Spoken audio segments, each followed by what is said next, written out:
Hola, ¿qué tal? Yo soy Alberto y hoy te voy a leer un fragmento de una historia.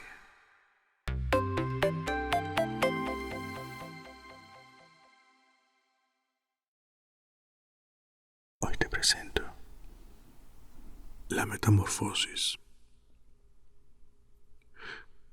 Pero Gregorio ya estaba mucho más tranquilo, así es que ya no se entendían sus palabras, a pesar de que a él le habían parecido lo suficientemente claras, más claras que antes, sin duda, como consecuencia de que el oído se iba acostumbrando.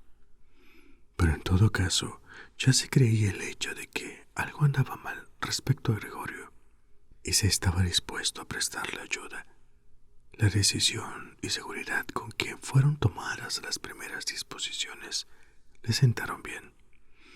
De nuevo se consideró incluido en el círculo humano y esperaba de ambos, el médico y del cerrajero, sin distinguirlos del todo entre sí, excelentes y sorprendentes resultados, con el fin de tener una voz lo más clara posible en las decisivas conversaciones que se le avecinaban. Tosió un poco, esforzándose. Sin embargo, por hacerlo con mucha moderación, porque posiblemente incluso ese sonido sonaba de forma distinta a la voz humana, hecho que no confiaba poder distinguir él mismo. Mientras tanto, en la habitación contigua reinaba el silencio. Quizás los padres estaban sentados a la mesa con el apoderado y cuchicheaban. Quizá todos estaban arrimados a la puerta y escuchaban. Gregorio se acercó lentamente hacia la puerta con la ayuda de la silla y allí la soltó. Se arrojó contra la puerta, se mantuvo erguido sobre ella. Las callosidades de sus patitas estaban provistas de una sustancia pegajosa y descansó allí durante un momento del esfuerzo realizado. A continuación, comenzó a girar con la boca la llave que estaba dentro de la cerradura. Por desgracia, no parecía tener dientes propiamente dichos. ¿Con qué iba a agarrar la llave? Pero por el contrario, las mandíbulas eran, desde luego, muy poderosas. Con su ayuda, puso la llave efectivamente en movimiento y no se daba cuenta de que, sin duda, se estaba causando algún daño porque un líquido parduzco le salía de la boca, chorreaba por la llave y goteaba hasta el suelo. «Escuchen ustedes», dijo el apoderado. En la habitación contigua está dando la vuelta a la llave. Esto significó un gran estímulo para Gregorio, pero todos debían haberle animado, incluso el padre y la madre. «Vamos, Gregorio», debían haber aclamado. «Duro con ello, duro con la cerradura». Y ante la idea de que todos seguían con expectación sus esfuerzos, se aferró ciegamente a la llave con todas sus fuerzas que fue capaz de reunir. A medida que avanzaba el giro de la llave, Gregorio se movía en torno a la cerradura y ya solo se mantenía de pie, con la boca, y según era necesario, se colgaba de la llave o la apretaba de nuevo, hacia adentro, con todo el peso de su cuerpo. El sonido agudo de la cerradura que se abrió por fin despertó del todo a Gregorio. Respirando profundamente, dijo para sus adentros: «No he necesitado al cerrajero», y apoyó la cabeza sobre el picaporte para abrir la puerta del todo. Como tuvo que abrir la puerta de esa forma, esta estaba ya bastante abierta y todavía no se le veía. En primer lugar, tenía que darse lentamente la vuelta sobre sí mismo, alrededor de la hoja de la puerta, y ello con mucho cuidado, si no quería caer torpemente de espaldas justo ante el umbral de la habitación. Todavía estaba absorto en llevar a cabo aquel difícil movimiento y no tenía tiempo de prestar atención a otra cosa cuando se escuchó al apoderado lanzar en voz alta un «¡Oh!», que sonó como un silbido del viento, y en ese momento vio también como aquel, que era el más cercano a la puerta, se tapaba con la mano la boca abierta y retrocedía lentamente, como si le empujase una fuerza invisible que actuaba regularmente. La madre, a pesar de la presencia del apoderado, estaba allí con los cabellos desenredados y levantados hacia arriba de haber pasado la noche. Miró en primer lugar al padre con las manos juntas, dio a continuación 2 pasos hacia Gregorio y con el rostro completamente oculto en su pecho, cayó al suelo en medio de sus faldas, que quedaron extendidas a su alrededor. El padre cerró el puño con expresión amenazadora, como si quisiera empujar de nuevo a Gregorio a su habitación. Miró inseguro a su alrededor por el cuarto de estar. Después se tapó los ojos con las manos y lloró de tal forma que su robusto pecho se estremecía por el llanto. Gregorio no entró, pues, en la habitación, sino que se apoyó en la parte intermedia de la hoja de la puerta, que permanecía cerrada, de modo que solo podía verse la mitad de su cuerpo, y sobre él la cabeza, inclinada a un lado, con la cual miraba hacia los demás. Entretanto, el día había aclarado. Al otro lado de la calle se distinguía claramente una parte del edificio de enfrente, negruzco e interminable. Era un hospital, con sus ventanas regulares que rompían duramente la fachada. Todavía caía la lluvia, pero solo a grandes gotas que se distinguían una por una y que eran lanzadas hacia abajo aisladamente sobre la tierra. Las piezas de la vajilla del desayuno se extendían en gran cantidad sobre la mesa, porque para el padre el desayuno era la comida principal del día, que prolongaba durante horas con la lectura de diversos periódicos. Justamente en la pared de enfrente había una fotografía de Gregorio en la época de su servicio militar, que le representaba con uniforme de teniente y como con la mano sobre la espalda, sonriendo despreocupadamente, exigía respeto para su actitud y su uniforme. La puerta del vestíbulo estaba abierta, y como la puerta del piso también estaba abierta, se podía ver el rellano de la escalera y el comienzo de la misma, que conducían hacia abajo. «Bueno», dijo Gregorio, y era completamente consciente de que era el único que había conservado la tranquilidad. «Me vestiré inmediatamente, empaquetaré el muestrario y saldré de viaje. ¿Queréis dejarme marchar?» «Bueno, señor apoderado, ya ve usted que no soy obstinado y me gusta trabajar. Viajar es fatigoso, pero no podría vivir sin viajar». «¿A dónde va usted, señor apoderado?» «¿Al almacén?» «Sí. Lo contará usted todo tal como es en realidad.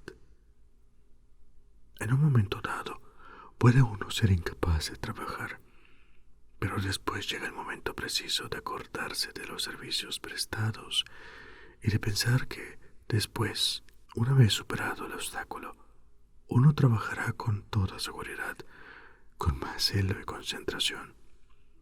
Yo le debo mucho al jefe, bien lo sabe usted.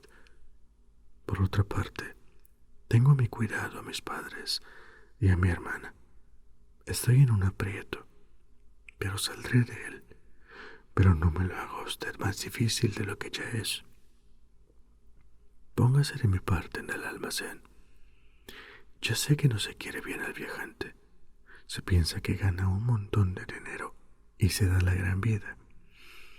Es cierto que no hay una razón especial para meditar a fondo sobre este prejuicio. Pero usted, señor apoderado, usted tiene una visión de conjunto de las circunstancias mejor que la que tiene el resto del personal. Sí, en confianza, incluso una visión de conjunto mejor que la del mismo jefe, que en su condición de empresario cambia fácilmente de opinión en perjuicio del empleado.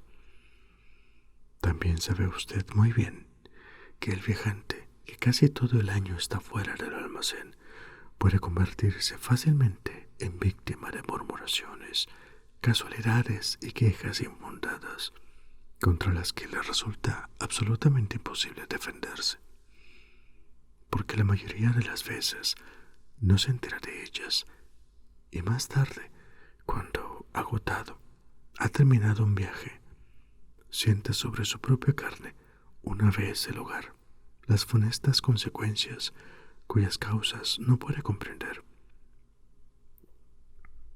Señor apoderado, no se marche usted sin haberme dicho una palabra que me demuestre que, al menos en una pequeña parte, me da usted la razón. Pero el apoderado ya se había dado la vuelta a las primeras palabras de Gregorio, y por encima del hombro, que se movía convulsivamente, miraba hacia Gregorio, poniendo los labios en forma de morro. Y mientras Gregorio hablaba, no estuvo quieto ni un momento, sino que, sin perderle de vista, se iba deslizando hacia la puerta, pero muy lentamente, como si existiese una prohibición secreta de abandonar la habitación. Ya se encontraba en el vestíbulo, y a juzgar por el movimiento repentino con el que sacó el pie por última vez del cuarto de estar, podría haberse creído que acababa de quemarse la suela. Ya en el vestíbulo, extendió la mano derecha, lejos de sí, en dirección a la escalera, como si allí le esperase realmente una salvación sobrenatural. Gregorio comprendió que de ningún modo debía dejar marchar al apoderado en ese estado de ánimo, si es que no quería ver extremadamente amenazado su trabajo en el almacén. Los padres no entendían todo esto demasiado bien. Durante todos esos largos años habían llegado al convencimiento de que Gregorio estaba colocado en ese almacén para el resto de su vida, y además, con las preocupaciones actuales, tenían tanto que hacer que habían perdido toda previsión. Pero Gregorio poseía esa previsión. El apoderado tenía que ser retenido, tranquilizado, persuadido y finalmente atraído. El futuro de Gregorio y de su familia dependía de ello. Si hubiese estado aquí la hermana, ella era lista. Ya había llorado cuando Gregorio todavía estaba tranquilamente sobre su espalda, y seguro que el apoderado, ese aficionado a las mujeres, se hubiese dejado llevar por ella. Ella habría cerrado la puerta del piso y en el vestíbulo le hubiese disuadido de su miedo. Pero lo cierto es que la hermana no estaba aquí y Gregorio tenía que actuar.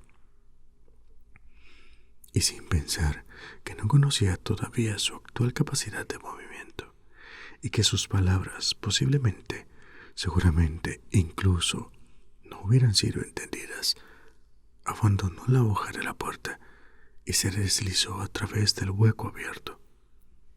Pretendía dirigirse hacia el apoderado, que de una forma grotesca se agarraba ya con ambas manos a la barandilla del rellano, pero buscando algo en que apoyarse, se cayó inmediatamente sobre sus múltiples patitas, dando un pequeño grito. Apenas había sucedido esto, sintió por primera vez en esa mañana un bienestar físico. Las patitas tenían suelo firme por debajo, obedecían a la perfección, como advirtió con alegría. Incluso intentaban transportarle hacia donde él quería.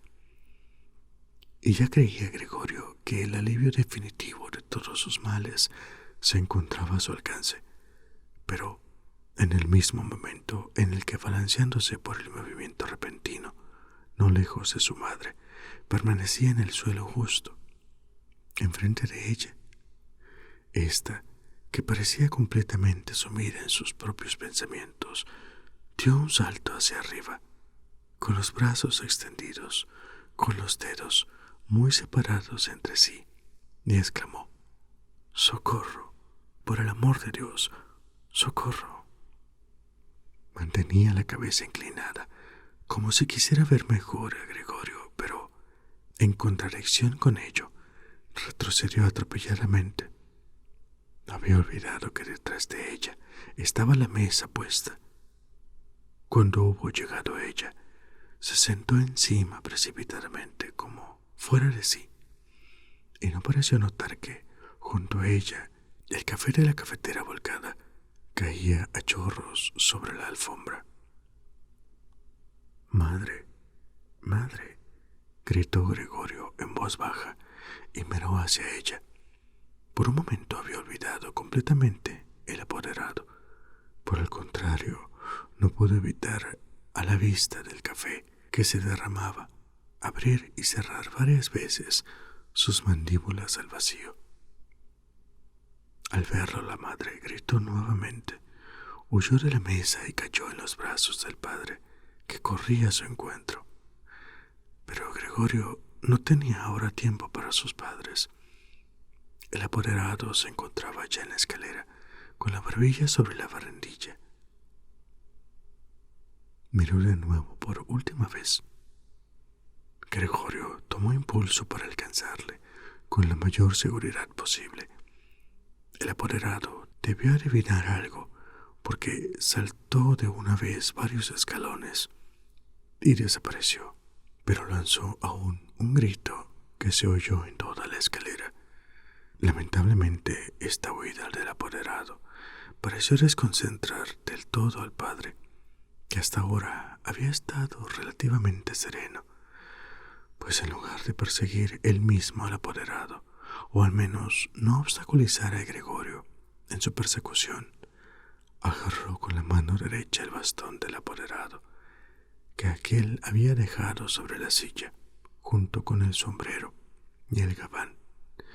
Tomó con la mano izquierda un gran periódico que había sobre la mesa, y dando patadas en el suelo, comenzó a hacer retroceder a Gregorio a su habitación, blandiendo el bastón y el periódico. De nada sirvieron los ruegos de Gregorio, tampoco fueron entendidos, y por mucho que girase humildemente la cabeza, el padre pataleaba aún con más fuerza. Al otro lado, la madre había abierto de par en par una ventana, a pesar del tiempo frío, e inclinada hacia afuera, se cubría el rostro con las manos.